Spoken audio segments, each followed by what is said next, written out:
Hello दोस्तों, good evening. स्वागत है आप सभी का आपके अपने YouTube channel study with engineer Sohail में। तो दोस्तों, आज हम लोग पढ़ने वाले हैं भाई आपका क्या, हिस्ट्री। ठीक है। और हिस्ट्री में दोस्तों आज हम लोग क्या पढ़ेंगे, इतिहास में आज हम लोग पढ़ेंगे साथ ही मध्यकालीन भारत, और साथ ही हम लोग डिस्कस करेंगे दिल्ली सल्तनत। ठीक है भाई, दिल्ली सल्तनत आज हम लोग डिस्कस करेंगे। तो दोस्तों आप सभी लोग दोस्तों यार चैनल को प्लीज़ सब्सक्राइब जरूर कर दिया करो। आज बहुत डिमोटिवेट कर दिया आप लोगों ने, सही बता रहा हूँ। इतनी ज़्यादा मेहनत करने के बाद आपके पैड के लिए इतनी अच्छी क्लासेस डालने के बाद, इतना अच्छा कंटेंट आपको प्रोवाइड करने के बावजूद भी 20 से 30 व्यूज, बताओ कोई यार, हद है मक्कारी की यार। बताओ कोई यार, आप लोग शेयर ही नहीं करते हैं। बताओ इतनी मेहनत आपके लिए कर रहा हूँ मैं, क्यों कर रहा हूँ भाई?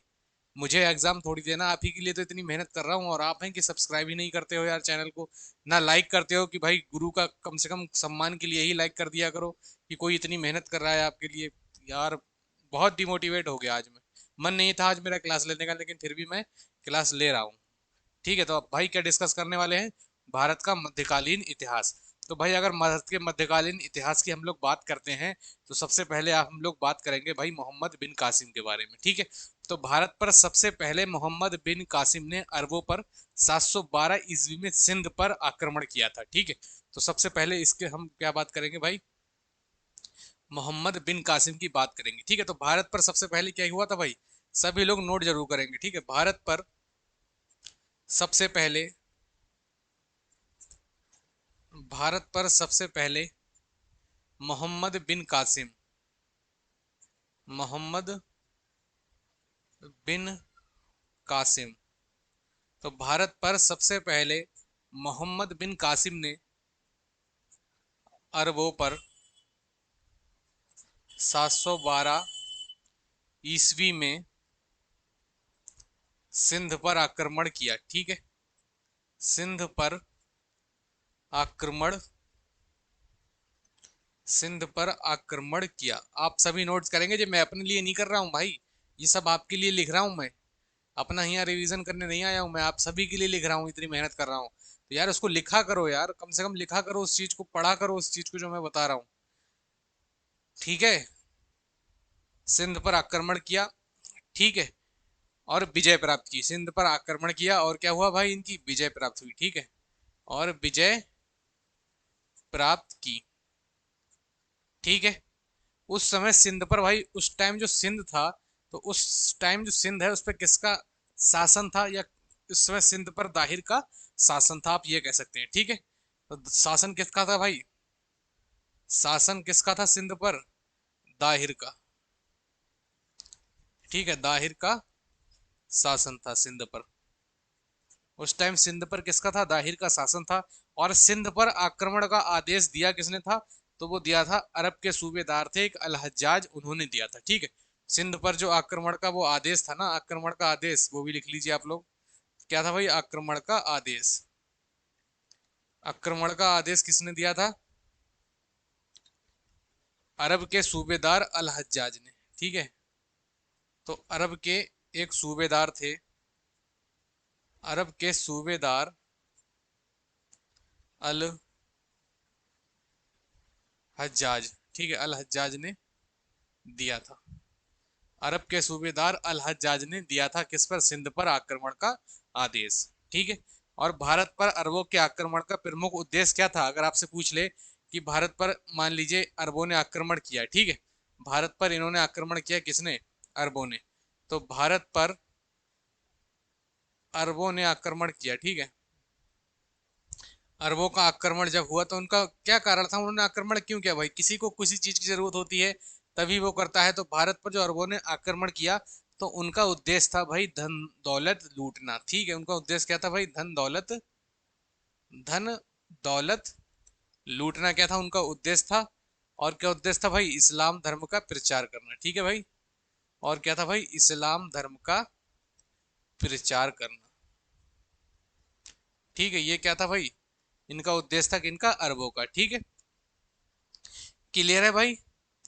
अरब अरबों के सिंध विजय की जानकारी अगर आपसे पूछे कि जो अरब जीते थे सिंध पर, ठीक है, तो ये जानकारी कहाँ से मिली, तो ये जानकारी दोस्तों कहाँ से मिली थी, ये जानकारी मिली थी चचनामा से। ठीक है भाई, डायरेक्ट क्वेश्चन पूछता है, चचनामा से प्राप्त हुई।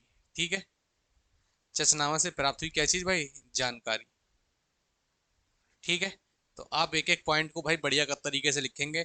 जब मैं आपको इतनी अच्छी तरीके से समझा रहा हूँ कोई भी चीज, तो उम्मीद करता हूँ दोस्तों आप भी उसको बहुत अच्छी तरीके से नोट करेंगे। ठीक है।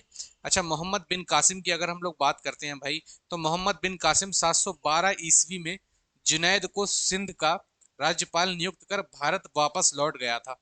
अच्छा, मोहम्मद बिन कासिम जो था दोस्तों, 712 ईस्वी में इसी ने ही सिंध पर आक्रमण किया था। ठीक है, और आक्रमण के बाद जुनैद को सिंध का राज्यपाल नियुक्त करके ये कहाँ चला गया भाई? ये भारत से वापस लौट गया। ठीक है, तो किसे नियुक्त करा इन्हें राज्यपाल? सिंध का राज्यपाल किसे नियुक्त करा भाई? जुनैद को। ठीक है, तो आप ऐसे करके लिखेंगे, सिंध का राज्यपाल, सिंध का राज्यपाल किसे नियुक्त किया भाई? जुनैद को, 712 ईस्वी में। ठीक है भाई, 712 ईस्वी में। और खुद कहाँ चला गया भाई? खुद चला गया भारत से वापस। ठीक है, खुद कहाँ चला गया भाई? भारत से वापस चला गया। ठीक है, और जुनैद को प्रतिहार शासक नागभट्ट थे, उन्होंने क्या किया था? पराजित किया था। ठीक है, चलिए ये भी लिख लेते हैं हम लोग, जुनैद को। ठीक है, ये जुनैद जुनैद है दोस्तों, जुनैद। तो इसको दोस्तों किसने हराया था? तो इसको हराया था भाई प्रतिहार शासक, प्रतिहार शासक, प्रतिहार शासक कौन थे भाई? नागभट्ट थे। ठीक है, इन्होंने क्या कर दिया था भाई? पराजित कर दिया था जुनैद को। ठीक है, अरबों ने सिंध में ऊंट पालन और खजूर की खेती का प्रचलन किया था भाई। ठीक है, ये पॉइंट आप लोग स्टार बना के लिखिएगा। ठीक है, क्या लिखिएगा आप? अरबों ने सिंध में, ठीक है, अरबों ने सिंध में ऊंट पालन, ऊंट पालन और खजूर की खेती, और खजूर की खेती का प्रचलन किया। ठीक है, खजूर की खेती का प्रचलन किया अरबों ने। ठीक है भाई, अरबों ने क्या किया? सिंध पर खजूर की खेती और ऊंट पालन का क्या किया? प्रचलन किया। अब बात जब यहाँ तक दोस्तों कंप्लीट होती है, तो यहीं से दोस्तों हम लोग बात करते हैं किसकी भाई? महमूद गजनी की। देखिए, क्वेश्चन आपको आसपास के सभी क्वेश्चन पढ़ने हैं बहुत अच्छी तरीके से। ठीक है, अगर आप आसपास के सभी क्वेश्चन नहीं पढ़ेंगे, तो आप बहुत कुछ दोस्तों मिस करने वाले हैं। ठीक है, UP triple S C PET है दोस्तों, आप आसपास का सब पढ़ के चलिएगा। ठीक है भाई, आसपास का हमें क्या करना है? सब पढ़ना है। ठीक है, चलिए बात किसकी करेंगे भाई? महमूद गजनी की, महमूद गजनी। ठीक है, चलिए बात कैसे करते हैं भाई? महमूद गजनी की। तो सभी लोग यार सब्सक्राइब जरूर कर दें, और यार ऐसे डिमोटिवेट मत किया करो यार, आप अपने गुरु को ऐसे, है नहीं, तो सपोर्ट जरूर किया करो यार, शेयर शेयर वगैरह किया करो, करते ही नहीं हो कुछ भी।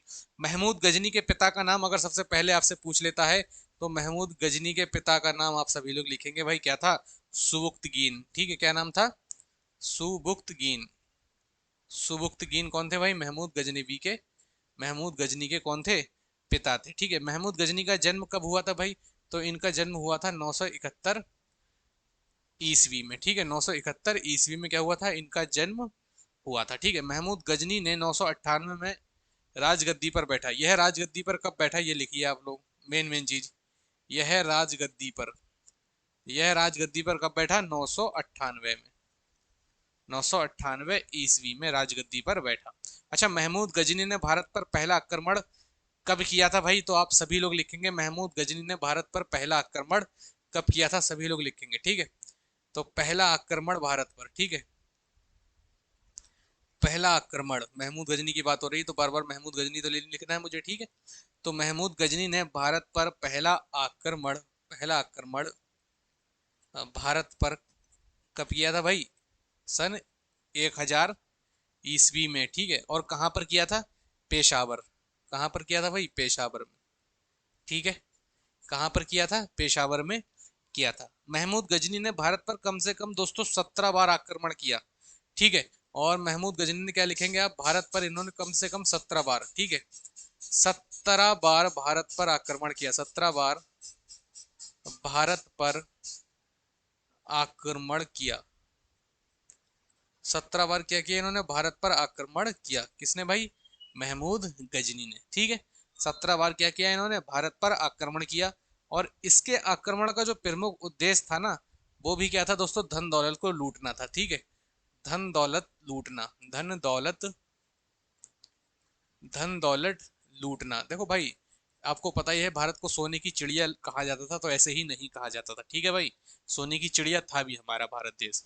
ठीक है, तो इनका क्या था भाई, 17 बार इसने भारत पर आक्रमण किया, और इसका भी जो उद्देश्य था वो धन दौलत को लूटना था। ठीक है, महमूद गजनी भाई एक क्या थे, एक मूर्ति भंजक आक्रमणकारी था। ठीक है, तो एक पॉइंट इसको आप ये भी लिखिएगा कि ये कैसा था भाई, ये था मूर्ति भंजक। ठीक है, मूर्ति भंजक, डायरेक्ट क्वेश्चन बन जाता है इसलिए लिखवा रहा हूँ। मूर्ति भंजक आक्रमणकारी था महमूद गजनी, आक्रमणकारी। ठीक है, तो महमूद गजनी भाई कैसा था, मूर्ति भंजक आक्रमणकारी था। कौन, महमूद गजनी। ठीक है, महमूद गजनी ने 1000 ईस्वी में ही भाई राजा जयपाल को हराया था। ठीक है, 1000 ईस्वी में किसने, महमूद गजनी ने राजा जयपाल को भी हराया था। अच्छा, 1000 ईस्वी में किसको हराया था भाई, राजा जयपाल को। ठीक है, राजा जयपाल। ठीक है, अपन सभी चीज लिखेंगे भाई जितनी रिलेट कर सकते हैं, नहीं एक एक चीज से।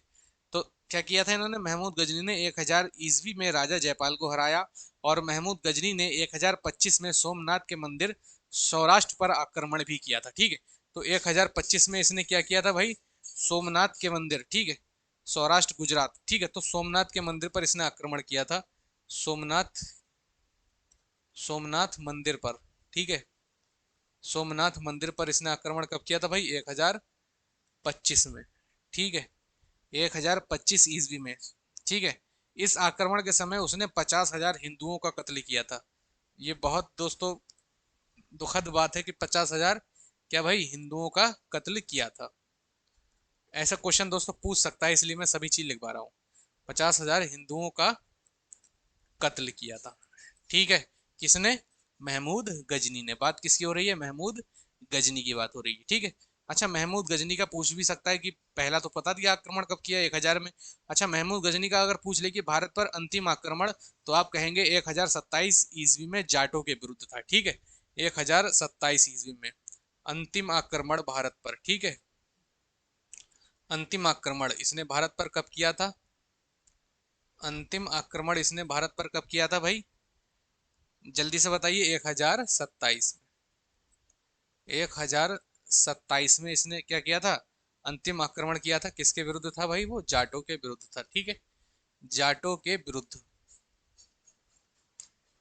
जाटों के विरुद्ध आक्रमण इसने किया था। ठीक है, अच्छा सुल्तान की उपाधि धारण करने वाला पहला शासक अगर आपसे पूछ ले, तो आप क्या कहेंगे भाई, महमूद गजनी। ठीक है, इस क्वेश्चन को आप लोग है स्टार बना के खूब इंपॉर्टेंट करके लिखिएगा। ठीक है, सुल्तान की उपाधि धारण धारण करने वाला पहला शासक। ठीक है, कौन भाई, सुल्तान की उपाधि, सुल्तान की उपाधि धारण करने वाला, धारण करने वाला पहला या प्रथम शासक, पहला शासक, तो कौन था साथी आपका, महमूद गजनी। ठीक है भाई, महमूद। देखिए कितने प्यार से आपको समझा रहा हूं मैं एक एक चीज, और उसके बाद भी क्या भाई आप लोग सपोर्ट नहीं करते हो, है नहीं, देख के चले जाते हो। महमूद गजनी था, महमूद गजनी ने भाई गजनी में विश्वविद्यालय स्थापित किया था। ठीक है, इसने गजनी में क्या किया था, एक विश्वविद्यालय भी स्थापित किया था। आप ये चीज भी लिख लीजिएगा। ठीक है भाई, अच्छा महमूद गजनी की मृत्यु की अगर हम लोग बात करते हैं, तो 1031 ईस्वी में हुई। ठीक है, 1030 ईस्वी में क्या हुई, इसकी मृत्यु हो गई। तो 971 से यहीं पे लिखते हैं हम लोग, इसकी मृत्यु 1030 ईस्वी। ठीक है, तो इसलिए मैंने ये जगह छोड़ी थी। देखिए अब बन गया आपका ठीक पूरा, बहुत बेहतरीन तरीके से नोट्स हो गया तैयार। अब इसका क्या कीजिएगा, आप इसको डिट्टो दोस्तों अपनी कॉपी में उतारिएगा, और जैसे मैं बता रहा हूँ दोस्तों, ऐसे आप सुनते रहिए इस वीडियो को, और जितने बार चाहें उतने बार इस वीडियो को देखिएगा, ताकि आपका एक एक डाउट साथी क्या हो सके भाई, क्लियर हो सके। ठीक है, क्या हो सके भाई, क्लियर, आपका एक एक डाउट हो सके। ठीक है, क्लियर है बात, चलिए। अच्छा, महमूद गजनी के दरबार में कौन कौन रहते थे, आपसे ये भी पूछ सकता है। ठीक है, तो आप लिख लीजिएगा दरबार में, इनके दरबार में कौन कौन रहता था। ठीक है, तो इनके दरबार में रहता था भाई अलवरुनी और फिरदौसी। ठीक है, अलवरुनी, अलवरुनी और फिरदौसी कौन थे, इनके दरबार में रहते थे।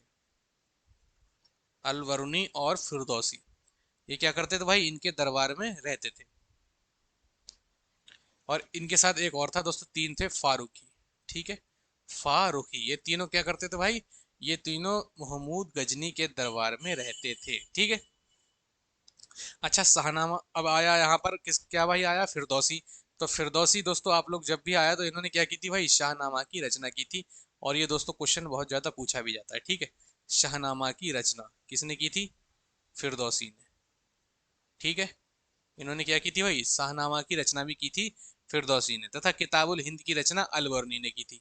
ठीक है, इनकी बात करें तो इन्होंने क्या की थी भाई, किताबुल हिंद की रचना। ठीक है, किताब उल हिंद, किताबुल हिंद की रचना किसने की थी भाई, अल वरूनी ने की थी। ठीक है, ये दोनों महमूद गजनी के साथ ही भारत आए थे। अब बात थोड़ी हम लोग बढ़ेंगे दोस्तों आगे, और अब बात होगी दोस्तों किसकी, मोहम्मद गौरी की। ठीक है, अब बात किसकी होगी भाई, मोहम्मद गौरी की। ऐसे ही हल्के हल्के दोस्तों देखिए कितना अच्छे तरीके से हम लोग ये पूरा नोट्स आपको बना के देते हैं। ठीक है, बात किसकी होगी भाई, अब बात होगी आपकी मोहम्मद गौरी की। ठीक है, मोहम्मद गौरी, बात किसकी है भाई, अब मोहम्मद गौरी की है। ठीक है, तो दोस्तों वीडियो अगर आपको पसंद आ रही हो तो यार प्लीज़ यार दोस्तों वीडियो को शेयर करें, जल्दी से जल्दी हर एक चीज़ शेयर किया करें और प्यार दिखाया करें अपना, है नहीं, ऐसे नहीं होता है आप जैसे आप लोग करते हैं। ठीक है, ऐसा नहीं होता है जैसा आप लोग करते हैं, ऐसा नहीं करना चाहिए। ठीक है, तो मोहम्मद गौरी ने भारत पर पहला आक्रमण भाई कब किया था, 1175 में। ठीक है, पहला आक्रमण इसने कब किया भारत पर, पहला आक्रमण, पहला आक्रमण इसने भारत पर कब किया, 1175 में। पहला आक्रमण इसने कब किया भारत पर, 1175 ईस्वी में किया। वो कहां पर किया था दोस्तों, इसने मुल्तान पर। ठीक है, कहाँ किया था इसने, मुल्तान पर। और मुल्तान से दोस्तों एक चीज आप रिलेट कर सकते हैं क्या, मुल्तान का सुल्तान। ठीक है, मुल्तान का सुल्तान। ठीक है, कौन भाई, वीरेंद्र सहवाग। ठीक है भाई, वीरेंद्र सहवाग। तो हंसी मजाक भी बीच में चलती है, ऐसी बात नहीं है, ये फिलहाल टॉपिक से बाहर का क्वेश्चन है, मैं हंसी मजाक के लिए ऐसे ही बता दिया। ठीक है, तो क्या भाई, पहला आक्रमण 1175 में हुआ कहाँ पर, मुल्तान पर। तो मोहम्मद गौरी ने दूसरा आक्रमण जो किया था वो किया था आप लगभग 3 साल बाद 1178 में, पाटन गुजरात पर। ठीक है, इसने क्या किया भाई, ये फिर नहीं माना, इसने दोस्तों फिर से किया आक्रमण, और इस बार इसने कौन सा आक्रमण किया, दूसरा आक्रमण। ठीक है, दूसरा आक्रमण, ये शांत नहीं बैठा और इसने एक बार फिर से दोस्तों आक्रमण किया, लगभग 3 साल बाद 1178 में। कहां पर भाई, पाटन गुजरात में। ठीक है भाई, गुजरात पाटन में। ठीक है भाई, दोबारा से इसने आक्रमण किया। ठीक है, पाटन के शासक भीम द्वितीय ने मोहम्मद गौरी को बहुत बुरी तरह दोस्तों यहां पर हराया था। ठीक है, तो पाटन के उस समय कौन थे भाई शासक, उस समय शासक कौन थे भाई, भीम द्वितीय थे। ठीक है, भीम द्वितीय थे। इन्होंने क्या किया भाई, इन्होंने मोहम्मद गौरी को बहुत बुरी तरीके से क्या किया भाई, हराया। ठीक है, कौन किस युद्ध, किस में हराया, दूसरे आक्रमण के टाइम में। ठीक है, तो ऐसे करके चीजों को हम लोगों को रिलेट करते हुए चलना है। ठीक है, अब मोहम्मद गौरी के कुछ युद्ध में आपको लेकर चलता हूं, मोहम्मद गौरी के युद्ध पे। ठीक है, तो मोहम्मद गौरी के कुछ युद्ध पे दोस्तों हम लोग बात करते हैं अब। ठीक भाई, तो मोहम्मद गौरी के सबसे पहले दोस्तों बात करें युद्ध पे, तो पहला दोस्तों आप लोग लिखिएगा तराइन का प्रथम युद्ध। ठीक है, तराइन का प्रथम युद्ध, तराइन का प्रथम युद्ध। ठीक है, ये साथी कब हुआ था, तराइन का प्रथम युद्ध, सभी लोग बताएंगे मुझे।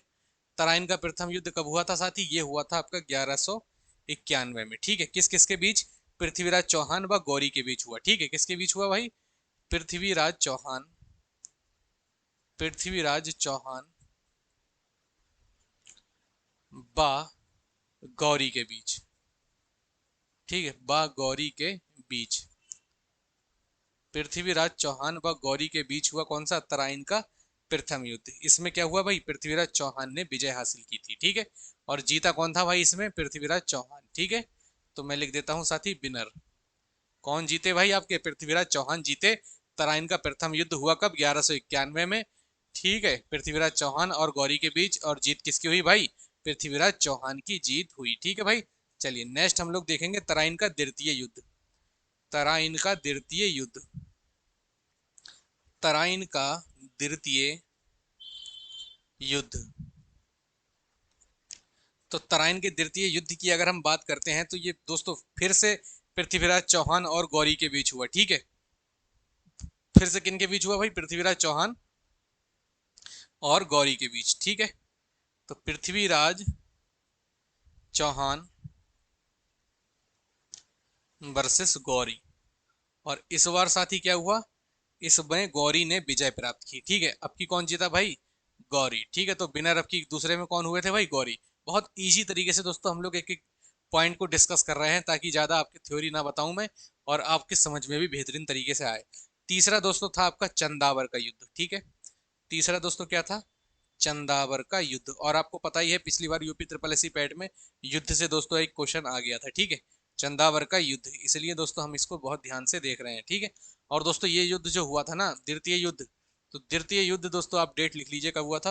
1192 में। ठीक है, और पहला कब हुआ था? 1191 में, मतलब जस्ट एक साल बाद दोस्तों हो गया था। इसके बाद दोस्तों 2 साल बाद हुआ था आपका चंदावर का युद्ध। कब? 1194 में। किस किस के बीच भाई? राजा जयचंद। किसके बीच? राजा जयचंद वर्सेस गौरी। राजा जयचंद वर्सेस गौरी के बीच, जिसमें भाई कौन हुआ? फिर से गौरी क्या हुआ भाई? विनर हुआ। ठीक है, गौरी क्या हुआ? तीसरे में भी हारा, मतलब तीसरे में भी जीत गया। ठीक है, मतलब दोस्तों हारा किसमें? गौरी प्रथम युद्ध में हारा, जो 1191 में हुआ था दोस्तों। ठीक है, जिसमें पृथ्वीराज चौहान आपके क्या हुए थे? विजय प्राप्त हुए थे। ठीक है, आगे बढ़े भाई, बताइए। अच्छा, गौरी की अगर हम बात करते हैं दोस्तों हत्या की, तो गौरी की हत्या हुई थी दोस्तों आपकी 1206 ईस्वी को। ठीक है, 1206 ईस्वी को क्या हुई थी? गौरी की हत्या। तो आप लोग दोस्तों यहाँ पर एक लिख लीजिएगा पॉइंट बनाकर। ठीक है, हत्या, तो गौरी की हत्या भाई कब हुई थी? 1206 में, 1206 ईस्वी में। ठीक है, तो गौरी की हत्या आप लिख लीजिए, 1206 ईस्वी में क्या हुई थी? गौरी की हत्या हुई थी। ठीक है भाई, तो दोस्तों अब बढ़ते हैं हम लोग अपने आगे, और वो है साथी आपका क्या भाई? दिल्ली सल्तनत। ठीक है, अब डिस्कस करेंगे भाई हम लोग क्या? दिल्ली सल्तनत। ठीक है, अब डालिए हेडिंग आप सभी लोग दोस्तों, क्या डालेंगे? दिल्ली सल्तनत। ठीक है, दिल्ली सल्तनत आप सभी लोग हेडिंग डालिए, दिल्ली सल्तनत। दिल्ली सल्तनत अब सभी लोग क्या डालेंगे भाई? हेडिंग आप सभी लोग डालेंगे। और दिल्ली सल्तनत देखिए बहुत बढ़िया तरीके से साथी हम लोग कंप्लीट करेंगे। ठीक है, तो सबसे पहले दिल्ली सल्तनत की बात करते हैं। शुरुआत होती है भाई आपकी किससे? गुलाम वंश से। ठीक है, तो सबसे पहले शुरुआत कहाँ से होगी भाई? दिल्ली सल्तनत में गुलाम वंश से। ठीक है, गुलाम वंश। तो गुलाम वंश की शुरुआत दोस्तों कब से कब तक है भाई? 1206 से 1206 से 1290। ठीक है, 1290 ईस्वी। ठीक है, ये क्या बात होगी भाई? यहाँ पर अब बात होगी गुलाम वंश की। अब दोस्तों बहुत बढ़िया तरीके से आपको एक एक चीज देखना है। तो गुलाम वंश की स्थापना 1206 ईस्वी में हुई थी। ठीक है भाई, तो गुलाम वंश की स्थापना कब हुई थी? 1206। चलिए अब लिखिएगा पॉइंट, अब मजा आने वाला है दोस्तों। ठीक है, स्थापना कब हुई थी भाई? गुलाम वंश की स्थापना 1206 ईस्वी में हुई थी। ठीक है, गुलाम वंश की स्थापना 1206 ईस्वी में। ठीक है, कुतुबुद्दीन ऐबक ने की थी। स्थापना की किसने थी भाई? तो स्थापना आपकी की थी भाई कुतुबुद्दीन ऐबक। कुतुबुद्दीन ऐबक ने। ठीक है, कुतुबुद्दीन ऐबक ने की थी भाई गुलाम वंश की स्थापना। ठीक है, गुलाम वंश की स्थापना किसने की थी भाई? कुतुबुद्दीन ऐबक ने की थी। और वह गौरी का गुलाम था। ठीक है, ये किसका भाई गुलाम था? ये गुलाम था साथी आपका किसका? ये गुलाम था गौरी का। ठीक है, गुलाम किसका था भाई? गौरी का। ठीक है, देखिए गौरी इनसे पहले ही तो थे, तो ऐसे ही जोड़ते हुए चलना है हमें कहानी की तरह। तो गुलाम वंश की स्थापना कब हुई भाई? 1206 ईस्वी में हुई। और कुतुबुद्दीन ऐबक ने गुलाम वंश की स्थापना की। और गुलाम कुतुबुद्दीन ऐबक किसके गुलाम थे? गौरी के दोस्तों गुलाम थे। ठीक है, और मोहम्मद गौरी के समय वह दिल्ली का गवर्नर था। जो कुतुबुद्दीन ऐबक थे दोस्तों आपके, वो क्या थे भाई? दिल्ली के गवर्नर थे गौरी के समय में। ठीक है, दिल्ली के गवर्नर, दिल्ली के गवर्नर। ठीक है, दिल्ली के गवर्नर थे किसके समय में भाई?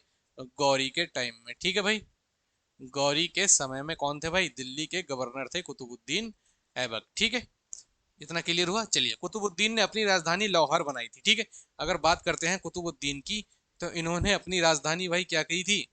इन्होंने अपनी राजधानी बनाई थी कहाँ? लाहौर। ठीक है, इन्होंने क्या किया भाई? अपनी राजधानी लाहौर बनाई। कुतुबुद्दीन को लाल बख्श भी कहा जाता था, ठीक है। इन्हें भाई क्या कहा जाता था? लाल बख्श, लाल बख्श भी इन्हें कहा जाता था, ठीक है। लाल बख्श का दोस्तों मतलब होता था लाखों का दान देने वाला, ठीक है। लाखों का दान देने वाला, लाखों का दान देने वाला, दान देने वाला, ठीक है। लाखों का दान देने वाला क्या भाई? लाल बख्श कहा जाता था, ठीक है। लाल बख्श कहा जाता था। कुतुबुद्दीन ऐबक ने दिल्ली की कुवैतुल इस्लाम मस्जिद तथा अजमेर का 2.5 दिन का झोपड़ा नामक मस्जिद का निर्माण भी करवाया था। तो ये भी पॉइंट आप लोग लिखेंगे, ठीक है। इन्होंने क्या किया था भाई? इन्होंने किया था साथ ही आपका कुवैत उल इस्लाम मस्जिद, ठीक है। कुवैत उल इस्लाम मस्जिद, Kuwait ul Islam, Kuwait ul Islam, Kuwait ul Islam मस्जिद, ठीक है। कुवैत उल इस्लाम मस्जिद। और अजमेर का क्या भाई? अजमेर में इन्होंने क्या किया?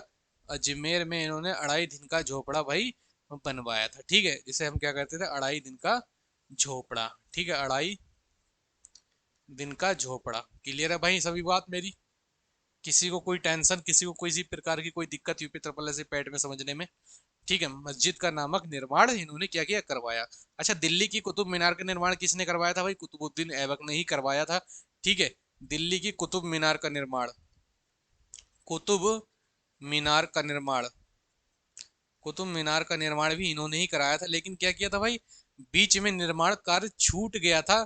तो निर्माण कार्य ऐसे ही पूछता है आपसे दोस्तों क्वेश्चन में कि कुतुब मीनार का निर्माण कार्य किसने पूरा कराया, ठीक है। तो आप लोग लिखिएगा भाई पूरा कराया किसने? पूरा किसने कराया था भाई? इल्तुतमिश ने, ठीक है। पूरा किसने कराया था? इल्तुतमिश। तो इन्होंने क्या किया था भाई? ये कार्य इन्होंने पूरा कराया था इल्तुतमिश ने। कुतुबुद्दीन ऐबक का अर्थ दोस्तों आप लोग कई जगह देखा होगा कि इन्हें चंद्रमुखी भी दोस्तों होता है, ठीक है। चलिए, नालंदा विश्वविद्यालय को ध्वस्त बख्तियार खिलजी ने करवाया, जो ऐबक का सेनापति था, ठीक है। तो ऐबक का सेनापति कौन था भाई? इनका कुतुबुद्दीन ऐबक का सेनापति कौन था? ठीक है। और जो इल्तुतमिश दोस्तों जो था ना, जो दामाद था इनका, ठीक है। ये इनका क्या था भाई? दामाद था, ठीक है। क्लियर है बात? चलिए, तो इनका सेनापति साथी कौन था? कुतुबुद्दीन ऐबक का जो सेनापति था साथी वो कौन था? जल्दी से आप लोग कमेंट करके इसका आंसर मुझे बताइए, जल्दी से, जल्दी से बताइए। बख्तियार खिलजी, बहुत सही। बख्तियार खिलजी, ठीक है। बख्तियार खिलजी, ये कौन था भाई? ये इनका सेनापति था, ठीक है। इसी ने क्या किया था? नालंदा विश्वविद्यालय को ध्वस्त करवाया था। नालंदा विश्वविद्यालय, विश्वविद्यालय, नालंदा विश्वविद्यालय को इसने क्या करवाया था भाई? ध्वस्त करवाया था, ठीक है। किसने? बख्तियार खिलजी ने। क्लियर है भाई? क्लियर है सभी को? आगे बढ़े भाई, ये बख्तियार ऐसे करके लिख लीजिएगा आप, ठीक है। चलिए, तो कुतुबुद्दीन ऐबक की मृत्यु भाई 1210 ईस्वी में हुई थी, ठीक है। इनकी मृत्यु कब हुई थी ये भी आपसे पूछता है। इनकी मृत्यु हुई थी भाई 1210 ईस्वी में, ठीक है। कब हुई थी भाई? चौगान खेलते समय, चौगान, या फिर इसे इंग्लिश में दोस्तों कहते हैं पोलो, ठीक है। चौगान खेलते या पोलो खेलते समय कैसे हुई थी भाई? घोड़े से गिरकर, ठीक है। घोड़े से गिरकर क्या हुई थी? इनकी मृत्यु हुई थी। चौ आपका चौगान या पोलो खेलते समय, ठीक है, घोड़े से गिरकर, ठीक है। तो क्लियर है? मृत्यु कब हुई थी? 1210 ईस्वी में चौगान या पोलो खेलते समय घोड़े से गिरकर इनकी मृत्यु हो गई थी, ठीक है। कुतुबुद्दीन ऐबक का उत्तराधिकारी कौन था भाई? आराम शाह हुआ, ठीक है। तो कुतुबुद्दीन ऐबक का जो उत्तराधिकारी था, ठीक है, उत्तराधिकारी, तो कुतुबुद्दीन ऐबक का उत्तराधिकारी कौन हुआ भाई? आराम शाह, ठीक है। आराम शाह हुआ, ठीक है। आराम शाह हुआ। कुतुबुद्दीन ऐबक का उत्तराधिकारी कौन हुआ भाई? आराम शाह हुआ, जिसकी हत्या 1211 ईस्वी में इल्तुतमिश ने की, ठीक है। आराम शाह, इसकी हत्या भाई किसने की थी? इसकी हत्या की भाई इल्तुतमिश ने, ठीक है। इल्तुतमिश, आप सभी को पता होगा कि राजा महाराजाओं में यही चलता था, एक दूसरे के बाप बाप को भी नहीं छोड़ते थे और गद्दी के लिए उन्हें भी भाई ये मार देते थे, ठीक है। इल्तुतमिश ने की 1211 में, ठीक है। इल्तुतमिश ने कब की भाई? 1211 में। तो डेट आप लोग याद रखेंगे सभी की, ठीक है। और दिल्ली की गद्दी पर बैठ गया कौन भाई? इल्तुतमिश। इसने क्या किया? आराम शाह को मारा और दिल्ली की गद्दी पर बैठ गया, ठीक है। एकता प्रणाली इल्तुतमिश ने ही चलाई थी। अच्छा, इल्तुतमिश ने क्या किया था भाई? एकता प्रणाली, ठीक है। एकता प्रणाली, एकता प्रणाली भाई किसने चलाई थी? इल्तुतमिश ने। ठीक है, इल्तुतमिश ने एकता प्रणाली भी चलाई थी। ठीक है, तो आप बहुत अच्छी से दोस्तों मेरे साथ समझ रहे हैं। उम्मीद करता हूँ सभी लोग नोट्स जरूर बना रहे होंगे। ठीक है, नोट्स बनाएंगे तभी दोस्तों काम होगा, बगैर नोट्स के काम नहीं होगा। ठीक है, चलिए, एकता प्रणाली किसने भाई चलाई थी? इल्तुतमिश ने ही चलाई थी। ठीक है, वह दिल्ली सल्तनत का वास्तविक संस्थापक था। अगर बात करें इल्तुतमिश की, ये वास्तविक संस्थापक कौन था भाई दिल्ली सल्तनत का? तो वो क्या था? इल्तुतमिश ही था। ठीक है, वास्तविक संस्थापक, वास्तविक संस्थापक कौन था भाई दिल्ली सल्तनत का? वो इल्तुतमिश ही था। ठीक है भाई, इसने 40 गुलामों का एक संगठन बनाया जिसे तुर्कान ए चहलगानी के नाम से जाना जाता था। ठीक है, इसने क्या किया? 40 गुलामों का क्या किया? इसने एक संगठन बनाया। ठीक है, 40 गुलामों का संगठन, 40 गुलामों का संगठन किसने बनाया? इल्तुतमिश ने। 40 गुलामों का संगठन किसने बनाया? इल्तुतमिश ने। ठीक है, जिसे क्या कहा गया भाई? जिसे कहा गया तुर्कान ए चहलगामी। ठीक है, जिसे कहा गया है तुर्कान ए चहलगानी। ठीक है, तुर्कान ए चहलगानी जिसे कहा गया। ठीक है भाई, तुर्कान ए चहलगानी जिसे कहा गया। अच्छा, इल्तुतमिश कई लोगों के मन में आया था ये इल्तुतमिश कौन था? तो भाई इल्तुतमिश की अगर बात करें तो जो इल्तुतमिश है ना, ये दोस्तों क्या था भाई? तुर्की था। ठीक है, ये क्या था? तुर्की था। ठीक है, इल्तुतमिश ने सबसे पहले शुद्ध अरबी सिक्के जारी किए। इसने क्या किया? सबसे पहले भाई इसने शुद्ध अरबी सिक्के जारी किए। किसने? इल्तुतमिश ने। शुद्ध अरबी सिक्के, शुद्ध अरबी सिक्के किसने जारी किए भाई? शुद्ध अरबी सिक्के किसने जारी किए? इल्तुतमिश ने। ठीक है, इल्तुतमिश। तो सबसे पहले क्या किया? इसने शुद्ध अरबी सिक्के जारी किए इल्तुतमिश ने। अच्छा, इल्तुतमिश की अगर हम लोग बात करते हैं दोस्तों, तो बहुत से लोगों के मन में डाउट आ रहा होगा कि सर आपने इसका नहीं बताया कि इल्तुतमिश का क्या था कार्यकाल। तो यहाँ पर लिख लीजिएगा, चलिए, इल्तुतमिश।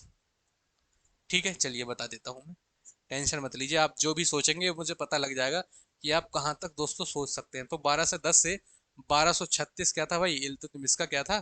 कार्य था। ठीक है, यह सिंहासन पर बैठने से पहले मैंने आपको बताया बदायूं के राज्यपाल थे, और यह कुतुबुद्दीन ऐबक का दामाद था, मैंने भी आपको बताया।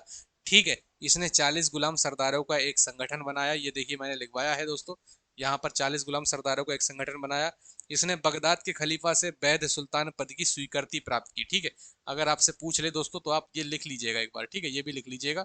चलिए, जो मुझे इंपॉर्टेंट लगेगा मैं खुद लिखवा दूंगा, आप टेंशन मत लो। ठीक है, इसने बगदाद के खलीफा से, ठीक है, बगदाद के खलीफा, तो बगदाद के खलीफा से इसने क्या किया? बगदाद के खलीफा से इसने क्या किया?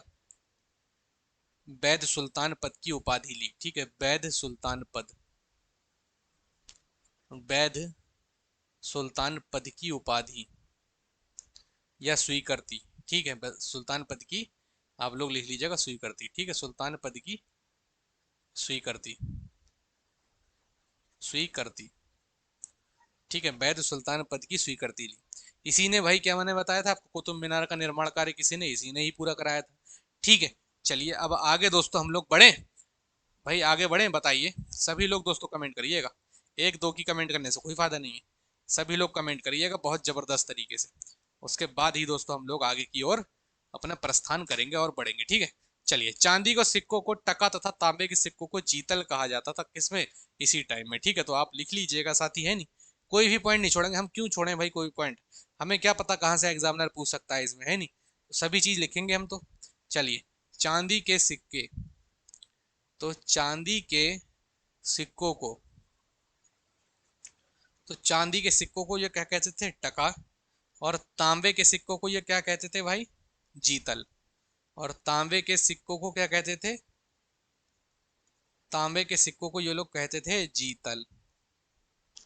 ठीक है, क्या कहते थे? तांबे के सिक्कों को जीतल कहते थे। ठीक है, चलिए दोस्तों, इतना हो गया क्लियर। अब दोस्तों हम लोग आते हैं रजिया सुल्तान की तरफ। ठीक है, बात करेंगे भाई किसकी? रजिया सुल्तान की। ठीक है, बात किसकी करेंगे भाई? हेडिंग डालिए सभी लोग, रजिया सुल्तान, रजिया सुल्तान। चलिए, इनकी बात करते हैं दोस्तों टाइम की। तो 1236 से इनका रहा केवल 4 साल का। ठीक है, 1240 तक रजिया सुल्तान का। ठीक है भाई, रजिया सुल्तान का कितना रहा? 1236 से 1240 तक। ठीक है, चलिए तो रजिया सुल्तान के बारे में थोड़ा जानते हैं। यह दिल्ली सल्तनत की प्रथम तुर्क महिला थी। ठीक है, तो पहला आप लोग दोस्तों पहला स्टार लगाइए और लिखिए दोस्तों, यह दिल्ली सल्तनत की प्रथम, यह दिल्ली सल्तनत की, यह दिल्ली सल्तनत की प्रथम तुर्क महिला, प्रथम तुर्क महिला शासिका थी। ठीक है, प्रथम तुर्क महिला शासिका थी। इसने क्या किया भाई, इसी ने ही, रजिया सुल्तान ने ही भाई पर्दो प्रथा इनने खत्म करी। ठीक है, इसने क्या किया, पर्दो प्रथा को इसने क्या किया, त्याग करा। ठीक है, पर्दो प्रथा का त्याग करा। ठीक है, पर्दो प्रथा इसने क्या की, खत्म की। ठीक है, और पुरुषों की तरह कोट और टोपी पहनकर इसने क्या किया, प्रथा को चलाया। ठीक है, और चलाया कि क्या इसने भाई, पुरुषों की तरह कोट और टोपी। ठीक है, कोट बा टोपी, किसकी तरह, पुरुषों की तरह। ठीक है भाई, पुरुषों की तरह, पुरुषों की तरह क्या किया इसने भाई, कोट व टोपी पहनने की प्रथा को इसने क्या किया, चलाने की कोशिश की। ठीक है, और ये लोग जो कहाँ जाने लगी थी भाई, चलाने की कोशिश तो की, और राज दरबार में भी दोस्तों ये लोग यही कपड़े पहनकर जाने लगी थी भाई। ठीक है, अच्छा, गैर तुर्कों को सामंत बनाने के रजिया के प्रयासों से जो तुर्की अमीर थे ना, वो विरुद्ध हो गए और उसे बंदी बनाकर दिल्ली की गद्दी पर मोइनुद्दीन बहराम शाह को बैठाया। ठीक है, तो इसको क्या हुआ था दोस्तों, इसकी ये सब नीति कूटनीति को देखते हुए क्या हुआ, जो तुर्क थे दोस्तों, वहां के तुर्क थे, जो तुर्क थे दोस्तों, वो क्या हो गए, इनके विरुद्ध हुए। ठीक है, वो तुर्क क्या हुए भाई, इसके विरुद्ध हो गए, और इसने क्या किया भाई, इसे भाई बंदी बनाया। किसे, रजिया सुल्तान को भाई क्या करा, बंदी बनाया, बंदी बनाया। और क्या हुआ भाई, गद्दी पर किसको बैठाया भाई, गद्दी पर दोस्तों किसको बैठाया, मोइनुद्दीन, मोइनुद्दीन बहराम शाह को। ठीक है, तो किसे बैठाया भाई, मोइनुद्दीन, मोइनुद्दीन बहराम शाह को बैठाया। ठीक है भाई, बहराम शाह, तो मोइनुद्दीन बहराम साहब को गद्दी पर बैठाया। ठीक है, इससे दोस्तों इस सब चीजों से लोग क्या हो गए थे भाई, परेशान हो गए थे। इसलिए क्या किया, इसके भाई गद्दी से हटाया और मोइनुद्दीन बहराम शाह को गद्दी पर बैठाया। ठीक है, रजिया की शादी भाई किससे हुई थी, तो बहुत इंपॉर्टेंट क्वेश्चन है भाई, लिख लीजिएगा। ठीक है, शादी, रजिया की शादी हुई थी भाई अल्तुनिया से, अल्तुनिया। ठीक है, तो रजिया की शादी हुई थी अल्तुनिया के साथ भाई। इसने शादी के बाद पुनः गद्दी प्राप्त करने का प्रयास किया। ठीक है, ठीक है, अल्तुनिया से क्या हुई थी, इनकी शादी हुई थी। चलिए अब बात करेंगे साथ ही हम लोग किसकी, बलबन की। ठीक है, आज बात करेंगे साथ ही हम लोग किसकी, बलबन की। आज देखिए दोस्तों, बहुत ज्यादा दोस्तों आज हम लोग निपटाने की कोशिश कर रहे हैं। ठीक है, आज बात करेंगे भाई बलबन की। जितना मेरा मूड खराब था आज, उतना ही पढ़ाने का मूड हो गया है अब। ठीक है, 1266 से लेकर बलबन की बात करें तो कितनी थी भाई, 1286 तक। ठीक है, बात हो रही है भाई किसकी, अब बलबन की। चलिए भाई बलबन की बात करते हैं अब। ठीक है, चलिए बलबन में दोस्तों देखते हैं हम क्या क्या चीजें इंपॉर्टेंट हैं, और वही चीज आपको नोट भी कराता हूं मैं। ठीक है, बलबन ने 40 गुलाम सरदारों के दल को समाप्त किया, जो दोस्तों इल्तुतमिश ने चलाया था। सबसे पहले इसने क्या किया, उसे समाप्त किया। ठीक है, तो क्या करेंगे, 40 गुलाम सरदारों का, 40 गुलाम, 40 गुलाम सरदारों का, 40 गुलाम सरदारों का दल समाप्त किया बलबन ने। ठीक है, समाप्त किया, 40 गुलाम सरदारों का बलबन ने क्या किया, समाप्त किया। इसने तुर्कों के प्रभाव को कम किया, इस प्रयास में इसने सिजदा एवं पैबोस को अनिवार्य कर दिया। ठीक है, इसने किसे अनिवार्य कर दिया भाई, सिजदा और पैबोस, सिजदा व पैबोस को इसने क्या किया भाई, अनिवार्य कर दिया। ठीक है, अनिवार्य कर दिया, किसने, बलबन ने। ठीक है भाई, सिजदा व पैबोस को अनिवार्य कर दिया। बलबन ने फारसी रीति रिवाज आधारित नवरोज उत्सव प्रारंभ किए। ठीक है, अगर आपसे पूछ ले कि नवरोज उत्सव किसने प्रारंभ किए, ठीक है, तो फारसी रीति रिवाज थे ये। ठीक है, फारसी रीति रिवाज, फारसी रीति रिवाज, तो फारसी रीति रिवाज दोस्तों किसने, आपके बलबन ने दोस्तों फारसी रीति रिवाज आधारित नवरोज उत्सव क्या किया, आरंभ किए। ठीक है, नवरोज उत्सव, नवरोज उत्सव क्या किए, इसने आरंभ किए। ठीक है, बलबन ने शत्रुओं के प्रति लौह एवं रक्त की नीति का अनुसरण किया। ठीक है, शत्रुओं के प्रति इसने क्या किया? शत्रुओं के प्रति, शत्रुओं के प्रति क्या किया इसने? लौह एवं रक्त की नीति। ठीक है, शत्रुओं के प्रति लौह व रक्त की नीति, लौह व रक्त की नीति का अनुसरण किया। अनुसरण किया किसने? बलबन ने। ठीक है, अनुसरण किया। बलबन के दरबार में फारसी के प्रसिद्ध कवि अमीर खुसरो व अमीर हसन रहते थे। ठीक है, इनके दरबार में दोस्तों जो आपके रहते थे वो कौन रहते थे दोस्तों? आप सभी लोग लिखिएगा, कौन रहते थे भाई? कौन रहते थे? अमीर खुसरो, अमीर खुसरो व अमीर हसन। अमीर खुसरो व अमीर हसन कौन भाई? इनके दरबार में रहते थे। ठीक है, गुलाम वंश का अंतिम शासक अगर आपसे पूछता है भाई, तो गुलाम वंश, आप आज रेड कलर से इसको लिखिएगा दोस्तों आप लोग। ठीक है, तो लिखिएगा भाई गुलाम वंश का अंतिम शासक, गुलाम वंश का अंतिम शासक। तो गुलाम वंश का अंतिम शासक कौन है भाई? आप लोग सभी लोग लिखिएगा, कौन है? शमसुद्दीन कैमूर्स।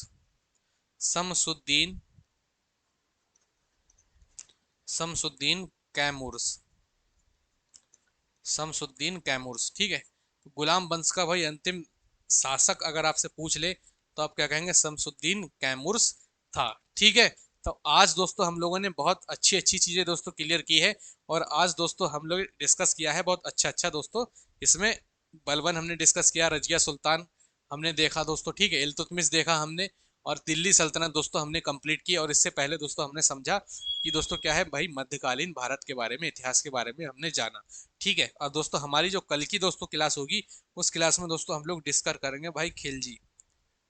ठीक है, खिलजी वंश के बारे में। ठीक है, अलाउद्दीन खिलजी वगैरह दोस्तों, कल जबरदस्त क्लास और होगी दोस्तों खिलजी वंश के बारे में। तो दोस्तों आप सभी लोग यार चैनल को प्लीज सब्सक्राइब जरूर कर दीजिएगा, और बेल आइकन जरूर दबा दीजिएगा, और इस क्लास को जरूर शेयर कीजिए जो भी UP triple S C PET की तैयारी कर रहे हैं उन सभी में। ठीक है, बाय हार्ट दिल से बोल रहा हूँ, साथ ही आप पढ़ाने का बिल्कुल भी मन नहीं था, लेकिन बहुत मेहनत से दोस्तों आज भी आपको मैंने पढ़ाया है। इस क्लास को जरूर शेयर किया करो यार। ऐसा क्यों है भाई, आप क्यों सपोर्ट नहीं करना चाहते हैं? ठीक है, आपके भाई की आप क्यों सपोर्ट नहीं कर रहे हैं ये बताइए। हर सब हमेशा तो उपलब्ध हूँ मैं आपके लिए, है नहीं? चलिए दोस्तों, कल मिलेंगे भाई, है नहीं? चलिए भाई, नमस्कार, जय हिंद, जय भारत।